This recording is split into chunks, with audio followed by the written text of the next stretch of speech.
E se as trevas tomarem o resto? Essa é a frase que sela o destino do seu personagem de Demon Ninja RPG. Hoje eu vou falar de um RPG do Japão feudal, que é de drama e de horror.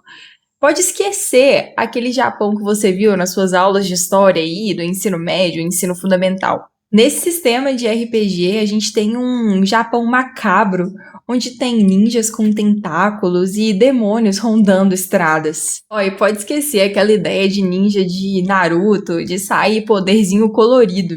Em Demon Ninja, você não é um herói, você é uma arma sobrenatural, que é fruto de um pacto. Mas é um pacto quebrado.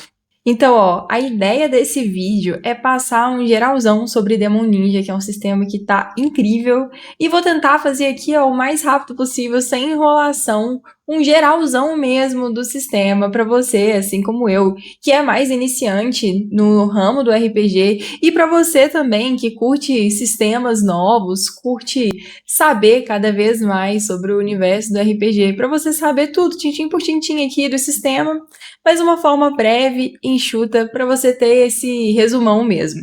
Vou comentar aqui de como funciona o sistema, que é bem simples, como criar o seu personagem, falar um pouquinho de clãs e pactos, e também algumas dicas de como não morrer e como sobreviver, pelo menos até a primeira sessão. Então, já pega seu saque, apaga sua luz e vem comigo desbravar as terras sombrias de Demon Ninja. A história de Demon Ninja se passa na Era das Guerras, Sengoku. E vocês já me perdoem, porque eu não sei se os termos aqui, porque são em japonês, se eu tô pronunciando corretamente, mas espero que vocês entendam. Só que nessa Era das Guerras tem um detalhe a mais, a Praga Abissal. Mas resumindo, séculos atrás, o imperador Go-Daigo fez um pacto com uma entidade chamada Phalanx para recuperar o trono. E até que funcionou. O problema foi que esse imperador quebrou o juramento que ele tinha feito. Um erro clássico, né? E a entidade Phalanx não esqueceu disso. Então a mesma força que dá poder aos ninjas espalhou uma praga de um parasita tentacular, de tentáculos mesmo, pelo país. Então gente comum começou a virar hospedeiro. E as vilas se tornaram ninhos de horror. E aí virou um caos, né? No meio disso, teve samurai com medo de sair à noite, mercadores fugindo. Mas e os ninjas? Eles então se reestruturaram, se dividiram em 6 clãs diferentes, sendo 6 clãs demoníacos. Os Tesos são os mais antigos, espadachins solitários, que são leais à casa imperial. Os Bakus são os javalis selvagens. Os Raijin são os demônios das sombras. Os Orochi são as víboras que possuem tentáculos escondidos embaixo das suas peles. Os Ubumi são os canibais. E o clã Kukuya são das mestras envenenadoras. E também tem o clã Romu, os cães selvagens, que são ninjas errantes sem mestres que não possuem um clã. E além desses 6 clãs, nós temos os pactos, que são grandes cultos militares que brigam pelo destino do Japão. O pacto Sakata quer a ordem imperial. O Kumo quer lei, mas com o punho de ferro. E o Ibaraki quer que os próprios demônios governem. Então, boa sorte para você escolher de qual lado você quer ficar. Eu acho que eu iria de Sakata, uma ordem imperial, ou talvez os Ibarakis, para os demônios tomarem conta de tudo mesmo. Então já escreve aqui nos comentários qual pacto você escolheria para o seu personagem de Demon Ninja. Então chega de lore, acho que já deu para dar um contexto sobre o cenário de Demon Ninja. Vamos falar agora de como o jogo roda, como que funciona esse sistema. Ele usa o sistema Drop 1, só que no modo Dojo. E ele é extremamente simples, ele usa apenas 3 lados de 6 lados, o dado comum mesmo. Então como que funciona? No geral, você rola 3d6, você tira o resultado menor, por isso chama Drop 1, porque você dropa um dado, você joga esse valor menor fora. Então você soma os 2 que sobraram. Então, se, por exemplo, rolei 3d6, tirei 4, 5 e 6. Eu vou remover o 4, que foi o valor mais baixo, e somar o 5 com o 6, tendo o resultado 11. Então, eu somo o meu atributo mais minha perícia. E se bater a dificuldade do mestre, você tem um sucesso. E o sucesso crítico nesse sistema é quando você tira 2, 6. Bem simples, né? Pareceu bem tranquilinho. Agora, se você tirou 2, 1 nos dados, ou 3, aí você teve um desastre, uma falha crítica. E quando você tira um sucesso ou falha crítica, isso também impacta no seu XP, na sua experiência.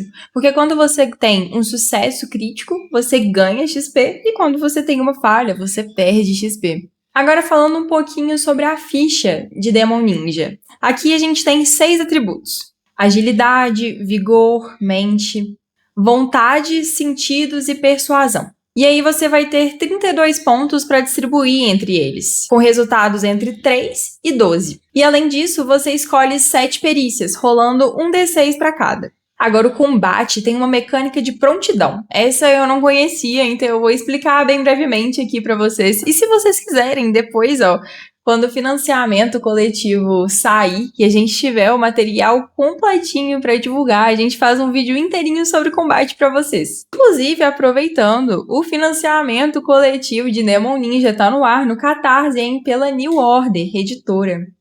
Fica de olho, já garante o seu. Inclusive, eu tô babando porque o kit maior do financiamento coletivo tem até um kimono, hein? Então, voltando aqui para falar sobre a mecânica de prontidão, para te mostrar como que funciona. Todo mundo no início do combate vai rolar prontidão. E o que significa isso? Você vai rolar um D6 e somar com a sua perícia de agilidade. E quem tirou o menor valor declara sua ação primeiro. Ou seja, ele vai falar o que ele vai fazer. Mas quem tirou a maior prontidão vai agir primeiro de verdade. Isso porque ele meio que leu o que o inimigo mais lento iria fazer. Tipo uma linguagem corporal mesmo. E sua agilidade vai determinar quantas ações por rodada você vai fazer. É um sistema diferente do que eu já vi, pelo menos. Eu achei muito interessante. Se você tem uma agilidade 4 a 6, você vai ter 2 ações no seu turno. Se sua agilidade é de 7 a 9, você vai ter 3 ações no seu turno do combate. Isso pensando que você pode atacar no seu turno ou aguardar para defender fora do seu turno, caso você precise. Agora, se você ficar sem ação e você precisar se defender, você vai ter que deixar para a defesa passiva. E o dano nesse sistema é bem sério. O vigor, que é um dos seus atributos, vai ser somado no dano. E seus pontos de vida são divididos em 5 faixas de ferimento. Então, quanto mais machucado você tiver, pior vão ser as suas rolagens. O que deixa tudo muito mais próximo da realidade, né? Do seu personagem tá ferido e não conseguir atacar tão bem. Então, aquela ideia de ter um mega tanque no time meio que vai por água abaixo. Agora, falando um pouco do coração do jogo, que é o conflito entre poder e humanidade. O seu personagem vai começar com 12 pontos de Ki demoníaco. E você gasta esses pontos para ativar suas técnicas. Seja andar pelas sombras, usar uma ação extra, gerar um tentáculo assassino. Enfim, são coisas de demônio que você vai usar gastando seu Ki demoníaco. Mas nada na vida é de graça, né? Toda vez que você usa o seu Ki, ou fere algum inocente, ou ativa alguma técnica, você vai começar a acumular pontos de trevas. E com 5 pontos de trevas, qualquer demônio te sente a até 5 quilômetros de distância. Esses pontos de trevas, eles funcionam meio que como um farol. Eles te deixam mais perceptível. E aí você não consegue se esconder.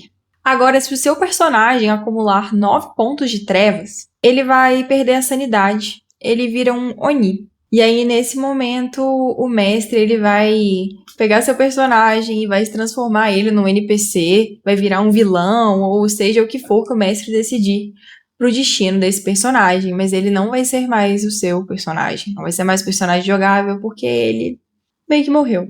Mas calma, porque tem saídas. Existem formas de limpar as trevas. A primeira forma é a guerra. Ela executa um demônio de Phalanx, isso mesmo, aquela entidade que eu comentei lá no início do vídeo, que o imperador fez o pacto com ela, e aí isso remove um ponto de treva. Já a contemplação é o estado de Utari.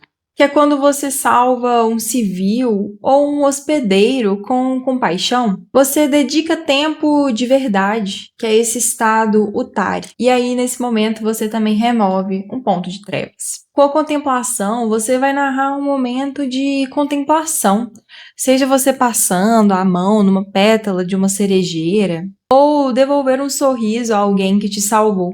Você pode sentir a chuva lavando as suas roupas cheias de sangue. É quase que uma purificação. Achei muito bonito esse jogo. Eu fiquei imaginando aqui cenas sendo narradas e já tô doida pra jogar. Só que isso tudo aqui tem um porém. Se por acaso o seu ninja negar um pedido de ajuda, se o inocente chama o seu ninja e por pressa ele passa desapercebido e não ajuda essa pessoa, ele fica impedido de reduzir seus pontos de trevas e também de ganhar XP pelo resto da sessão. Então esse jogo, ele te cobra escolhas o tempo inteiro. Agora falando sobre as ameaças aí no universo de Demon Ninja. A principal ameaça que existe são os hospedeiros. São pessoas comuns que foram infectadas por parasitas, os Kiseibutsu. E o maior erro que você pode cometer é atacar um deles com uma espada. Porque se você decepa um tentáculo, outros dois vão surgir no lugar. Tipo uma hidra, né? E aí você apressa a morte da vítima e ainda acumula trevas na sua ficha. Então, no geral, é um super tiro no pé, né? Não faça isso. Porque no fim, você quer salvar a vida daquele hospedeiro. É tipo uma cirurgia brutal, mas ela é necessária, porque era uma pessoa comum, só que ela foi infectada com esse parasita e acabou se tornando um hospedeiro. Se você decepa essa vítima com uma espada, o ser humano que ainda existe dentro dela vai se perder cada vez mais rápido. E para tentar salvar essa vida, você vai usar a perícia Shokushu Jutsu, que é a arte de imobilizar e lutar contra tentáculos sem se infectar. E o processo é bem tenso. Primeiro, você identifica os sintomas.